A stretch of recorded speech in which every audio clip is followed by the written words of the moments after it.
Kung sa may machine na nga, may dishwashing na nga, hindi pa nakalagay ang mga plato. Ganyan katamad ang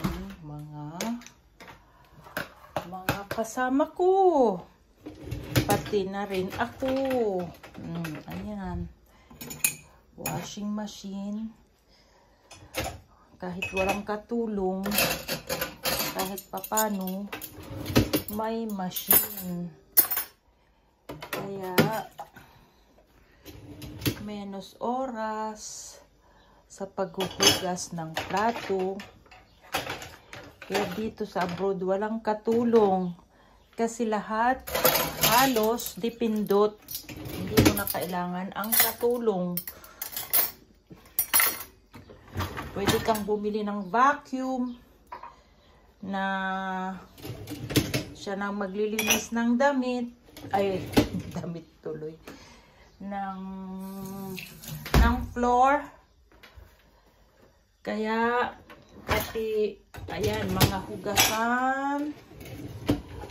May machine na rin na maghuhugas. Kaldero, kawali, sangkalan, lahat na.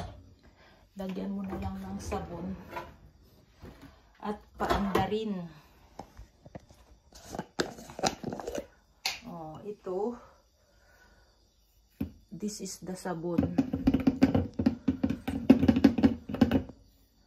Some look like cake na sabon. Kaya lang itong gamit ko. Minus plastic. Ano, sasara lang. Pandarin. Kaya lang, hindi ko pa pandarin to kasi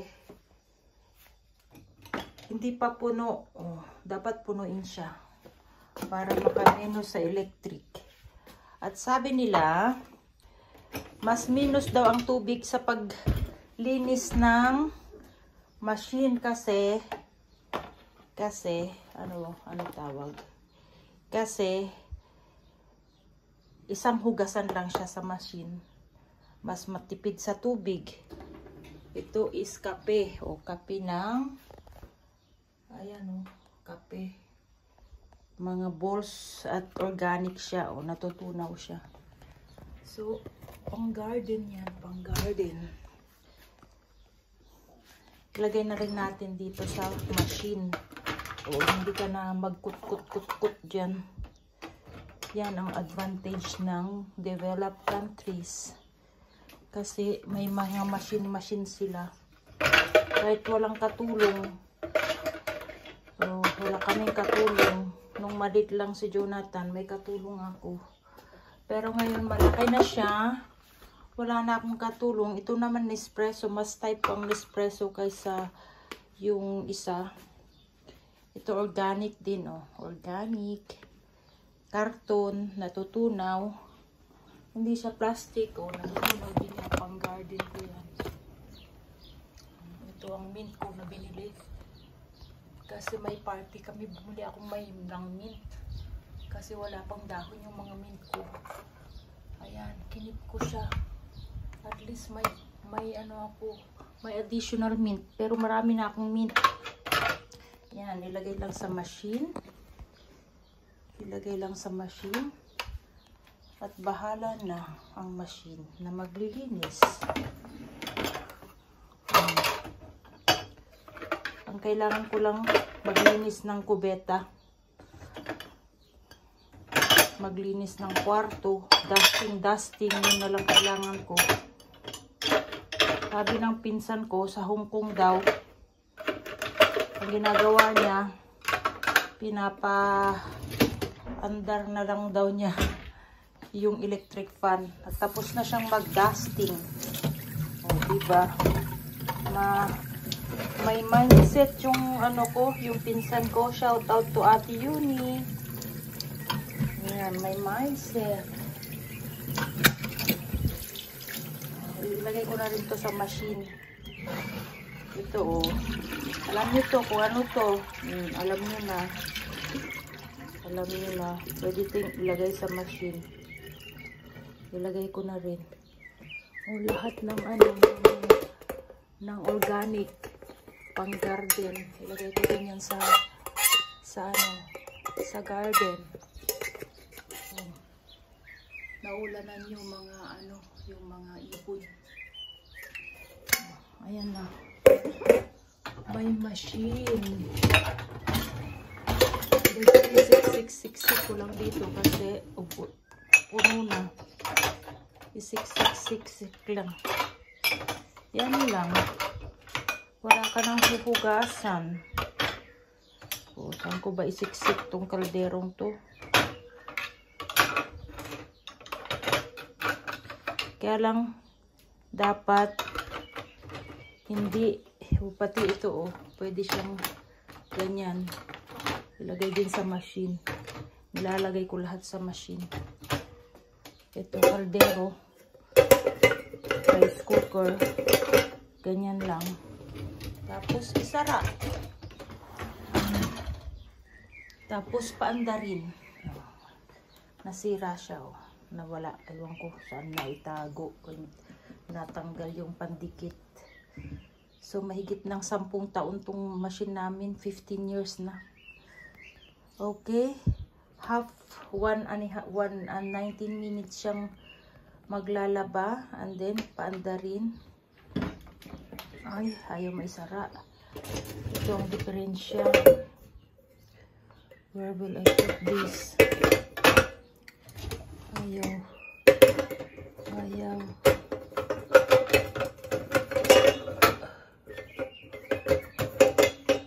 Ayaw, mga kaibigan. Dapat hindi magdikit-dikit yung mga baso kasi maggagasgas. Ito, ilagay ko na lang sa baba. May space pa dyan, no? Kunin na rin natin yung filter ng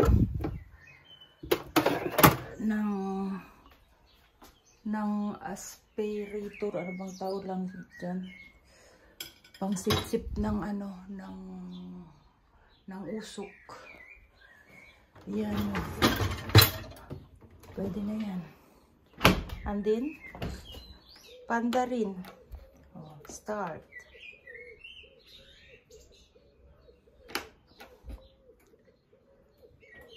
Pandarin, start.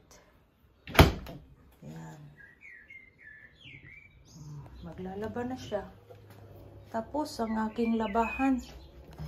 Kaya, kahit na sinong kumain dyan, wala hugas-hugas, walang problema. Kasi, may machine. Lagay na rin natin to. Sorry, pwede natin kunin ulit. Yan, lagay na rin natin. Para malinis. At remember, ito pa pala. Kailangan kong gawin.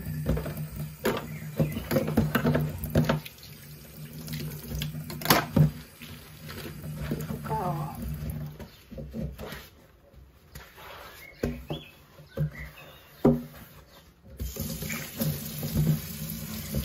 Linis. Yan.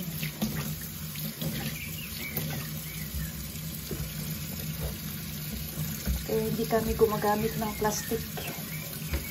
Kasi may tagahugas kami kahit wala kaming katulong.